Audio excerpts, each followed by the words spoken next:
to witness the change of guard. The ceremony had some former leaders, service chiefs, members of the Federal Executive Council, members of the National Assembly in attendance. Our State House correspondent Chukwuma Onwekusi reports. Here again, the Nigerian government chose the forecourt of the presidential villa to mark the nation's Independence Day. They say it's because of the low-key nature of the event, but that did not in any way diminish the significance of the day.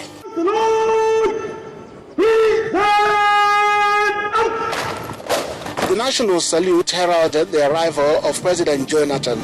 He mounted the dais for the national anthem.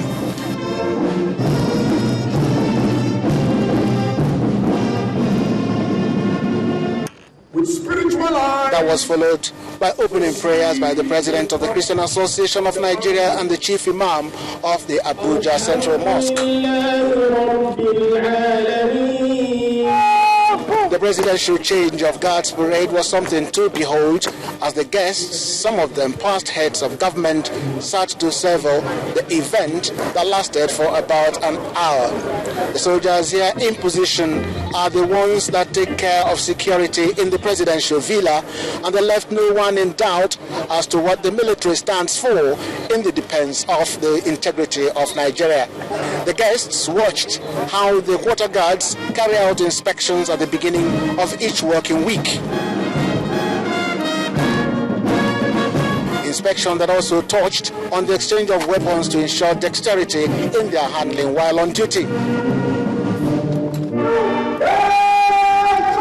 Relay of sentry orders and sentry postings, and the spectacular silent drill. Then the drum beats for call of patrol. The Commander-in-Chief signed the anniversary register, performed the release of the ceremonial pigeons signifying peace, harmony, and mutual existence. Then the president was joined by the two former leaders who attended the event to cut the anniversary cake. If you expected a parade of huge military formations and the best military hardwares on Nigeria's Independence Day, well, government has promised that all that will take place when the nation marks 100 years of its existence as a nation. And that will be in January next year. From the presidential villa, Chukwuma Onwekusi, Channels Television News. Staying with Independence Day related stories, Nigerians have been asked to get to know more about government policies and programs. The challenge was given at the 11th edition of the Independence Day program, The Platform, where some of the speakers x-rayed governance issues in the country. Host of the yearly event, Bojo Yemade of the Covenant Christian Center and former Education Minister Obi Ezekwesili are of the view that poor governance is the result of a neglect of the nation's core values. We believe in a democracy that is in a democratic system of governance. The most important part of that system is the participation of the civil populace in the art of governance. And that power, or the power of that populace, is determined by how educated and how informed they are. And when we talk about education, we don't just speak about formal education, even though that is foundational.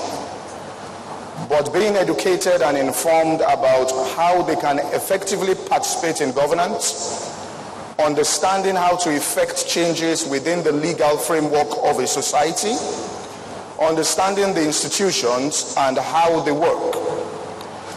Also, we believe that people ought to understand how to learn from history and therefore have a basis to interpret what is going on within their environment at that particular point in time. Every one of us must become knowledgeable about public policy. Public policy. Governance is about public policy. You cannot sit as someone interested in good governance in Nigeria and not know what you must know about key sectors that matter for the greatness of the nation. All that we need to do is to simply respect some of the institutions that we already have. I hear Nigerians have this conversation where they say, it's not about the individual, it's about the institution. It is neither nor. It is not a zero-sum game. You need competent individuals with character and with capacity. Or one of the other speakers at Platform 11.0, Jared Cohen, used the opportunity to speak on entrepreneurship. Mr. Cohen advised Nigerians to take advantage of the entrepreneurship spirit for the elimination of poverty.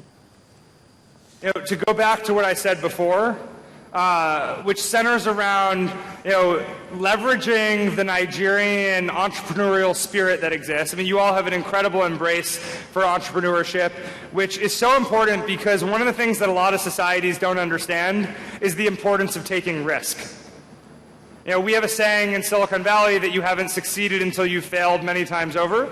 And you could create a multi-billion-dollar company, but if you can't claim to have failed, nobody takes you seriously. And I think that Nigerians have an incredible appetite for risk, and it's part of what makes all of you so successful, and it's part of why entrepreneurship thrives in this society.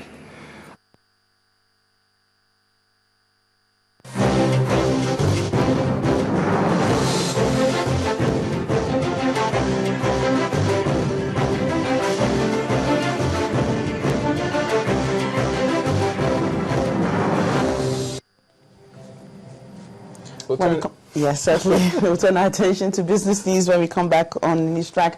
Financial markets, including Nigerian Stock Exchange, closed for the holiday. And Obamacare is still causing quite a stir in the U.S. Do stay with us for details. One city, 18 million people and counting. Over 18 million dreams of a better life, and a team tasked to bring those dreams to reality. What is their game plan? What goals have been achieved? Who are the players? Find answers on Deadline Lagos every Saturday at 3:30 p.m. only on Channels Television.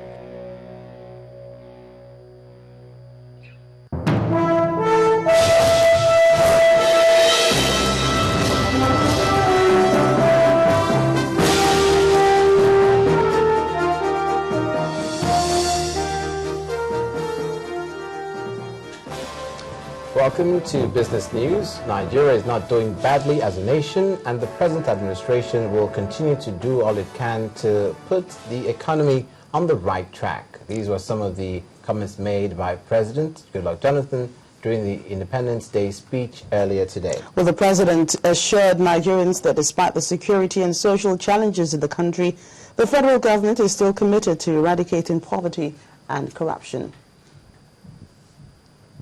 As a nation, we have built an economy that is robust, erected enduring infrastructure and institutions of democracy. Our social system is now more inclusive, open and compassionate. We are waging a steady battle against poverty, unemployment, and corruption. Our sense of community, solidarity, and shared expectation is strong and capable of withstanding the present social, economic, and political challenges that still confront us. In saying this, I'm reminded of the comments I made a week ago to a cross-section of Nigerians in New York during the 68th United Nations General Assembly. I declare now, as I declared then, we have a duty as Nigerians, whatever may be our differences or prejudices, to always put Nigeria first. President Goodluck Jonathan on Nigeria's economy. Well, the financial markets are closed today as Nigerians celebrate the 53rd year of the nation's independence. The local bourse, which started trading on its new platform this week, closed sunny side up for a fourth consecutive trading session. The all-share index appreciated by 0.40% to close at 36,585.08 points, with a market capitalization of